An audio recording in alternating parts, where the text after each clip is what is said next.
Christophe Kern dans sa roue, deux autres Français, David Delay en bleu pour Agritubel, Arnaud Coyot en noir pour la Caisse d'épargne et un Américain, Timothy Dugan pour Garmin Slipstream. Avance maximale de 9 minutes 35 avant une réaction des Saxo Bank pour le quadruple vainqueur ici, l'Allemand Jens Voigt.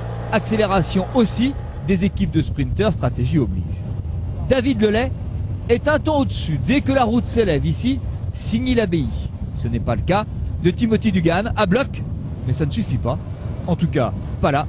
Et il voit le trio de Français partir et surtout revenir. Un peloton presque déchaîné. Dans la montée de Barbancrot, kilomètre 179, David Delay, toujours aussi aérien, se fait violence. Une attaque avec un pouls à 182 pulsations minutes. Le Briochin, il est né logiquement à Saint-Brieuc, a été engagé en juin dernier par Agritubel pour le Tour 2008 afin d'aider en montagne Christophe Moreau. Échappée terminée et apprentissage terminé pour le Breton. Il a d'ailleurs bien commencé la saison avec une victoire aux 3 jours du Vaucluse et une 3e place sur la classique Loire-Atlantique-Océan. Mais hier, trop seul, il voit revenir le peloton dans les 10 derniers kilomètres. Contrat rempli tout de même pour le vainqueur du Trophée des grimpeurs 2008. Il est naturellement leader du classement du meilleur grimpeur. Un regard sur la route nous indique qu'elle est humide et donc glissante. Conséquence, une chute à 4 km de l'arrivée envoie 30 coureurs à terre. Verdict, 2 clavicules cassées. Et en plus, elle coupe le peloton en deux. Ils sont 52 tout de même pour la victoire finale, dont une bonne dizaine de sprinteurs. Sous la flamme rouge, gros travail des Columbia pour Rencho, de la FDJ pour Utarovic, des Euskaltel pour Koldo Fernandez.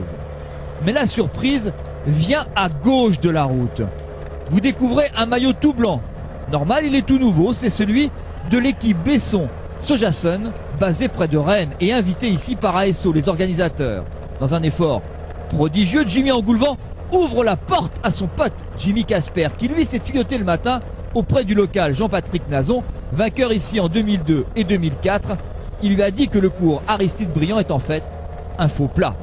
Le Picard, fier de l'être, confirme surtout qu'il est le sprinter français de référence, même à 31 ans. 3e victoire pour lui après les 2 déjà obtenus en février à Bessèges.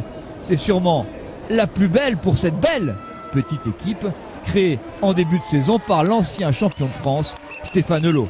C'est une belle revanche pour le coureur de Montdidier, en vraie galère depuis 2007, presque chômeur cet hiver, grand vainqueur hier.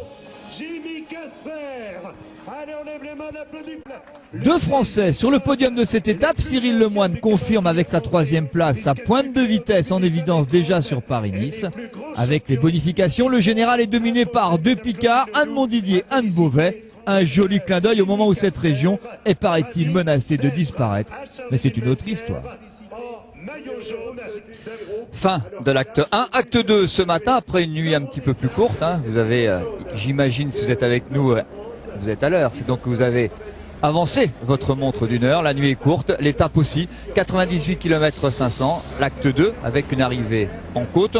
On va vivre les 20 dernières minutes de cette étape, souvent décisive sur le critérium international.